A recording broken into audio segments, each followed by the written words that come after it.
So how do you define or measure success as a leader yourself, and how has that definition changed throughout your career? Success is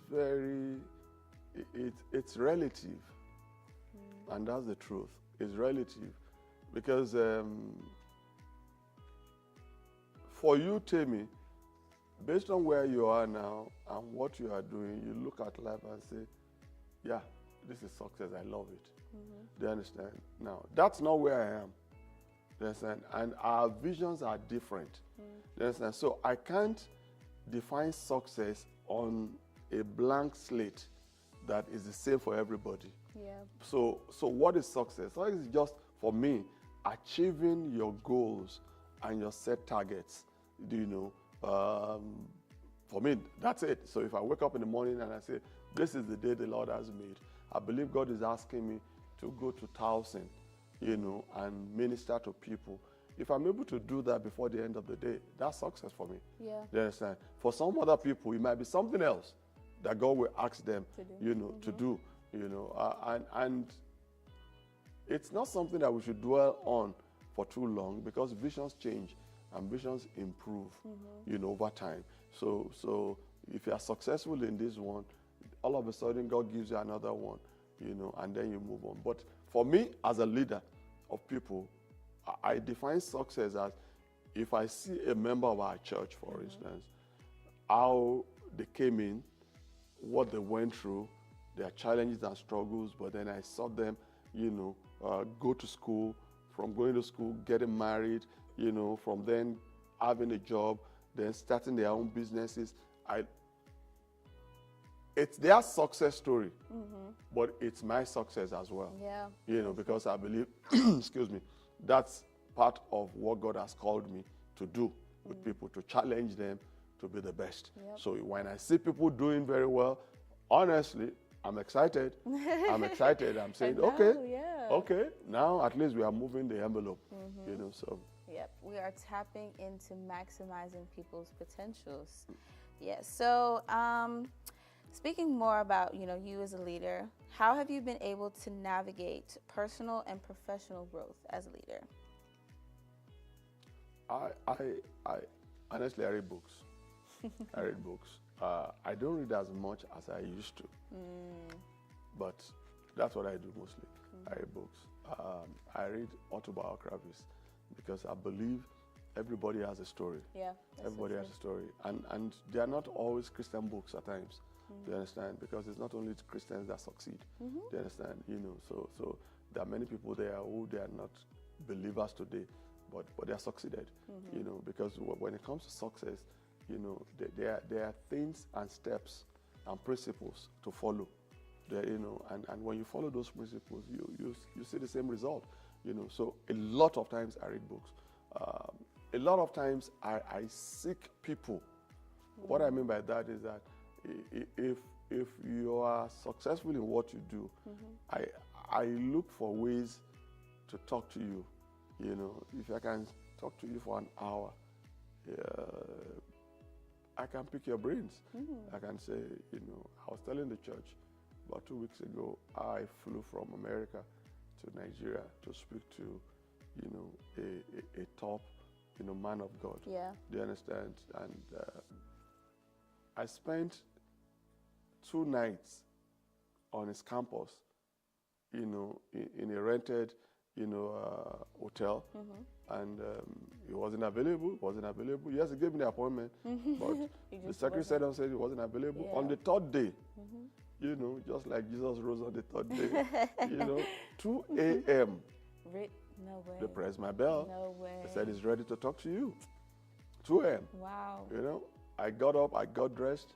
Boom, they took me to him. He was sitting down. He had a bunch of files in front of him, and I was shocked. I said, "You're reading these files at 2 a.m.?"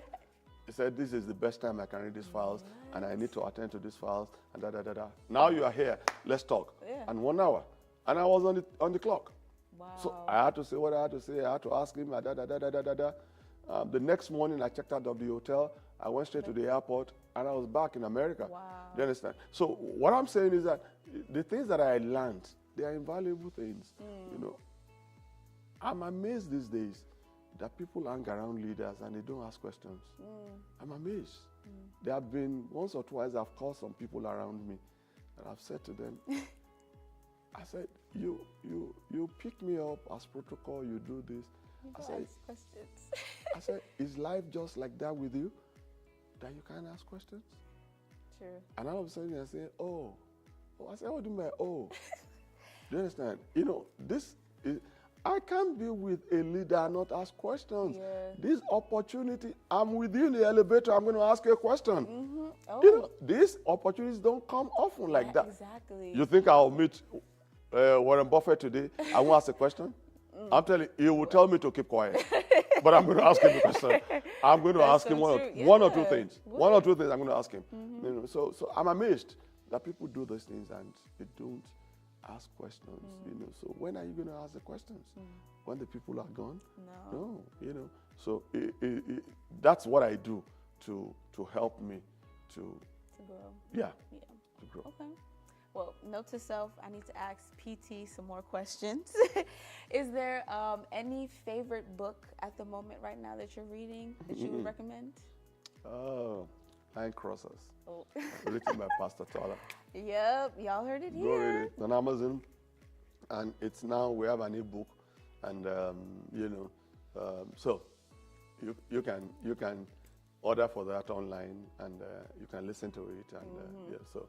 Line crossers. Yeah. All right. Now, I feel like, you know, as a leader, you can definitely attest to your success, obviously, by God, you know, your faith. But can you share a time when your faith was challenged in a leadership role, and how have you navigated that experience? Many times. Many times. I've always believed one thing, and that is, when the Bible writes, and it came to pass, I've always believed that in life, every challenge that has a beginning must have an end. Yeah. I believe that. So I know that what I need to do is that in between the start of the challenge and the end, I must make sure I stand, you know, and that's what I do, you know. So I pray, I fight, I try to resolve the issues, you know. If nothing happens, I'm okay. But I know with time, it's going to be resolved. For sure. Do you understand? And I've also learned that you don't have to do everything at once in life. So I don't put my life on hold because there's an aspect of my life that is not going well according to plan. And because of that, I put my life on hold. I don't do that. Do you understand? I put that issue in a compartment because I know it's going to come to time that we'll get back to it. Then I start doing so many other things. If you plant tomatoes, it takes a particular time. Some people say 6 weeks. Some people say 8 weeks for it to grow. If you plant cocoa, it takes years. Yeah. If you go to the restaurant and you order a steak, it takes time. Especially when you order well done, not burnt. It takes time. Yeah. I can't compare myself with somebody who ordered a salad. True. Do you understand what I'm saying? So what I'm saying is that depending on the issue that you are dealing with, you have to understand timing. You have to understand timing. That's so true. You know, so you wait for God's timing. I've always believed that God's time is the best. This I'm saying, and God is my witness. With hindsight, I've asked myself, the times that I despaired or that I was anxious, if I knew what I know now, that every prayer to God is not wasted, I will not be anxious. Wow. You know, I will not be anxious. Because the things I was anxious for when I was 35 is totally irrelevant right now. Yeah, right. Totally. So I'm saying, so why did I give myself this kind of anxiety? Why did I give myself this anxiety? Yeah. Look at what is happening now. And so with age and maturity, I believe we grow wiser. You understand? It's not necessarily true that it will be like that, but for me, that is what has happened to me. You do understand? So some things that I thought that, but now I look at it and I'm saying, oh, okay. And finally, when I think of the things that God had done in my life and the life of the church that I pastor, very few challenges I go through now that faces me. You know, because if you could have brought us out, then it's the same God. He will bring us out now. Yep, amen. Especially when we are in His will. If we are not in His will, that's a major issue that people should find out. Am I in God's will concerning this issue or not? If you're in God's will, leave it to God. You know, it's to God's glory to make His will in your life come to pass. He's more interested in making His will come to pass than our own will.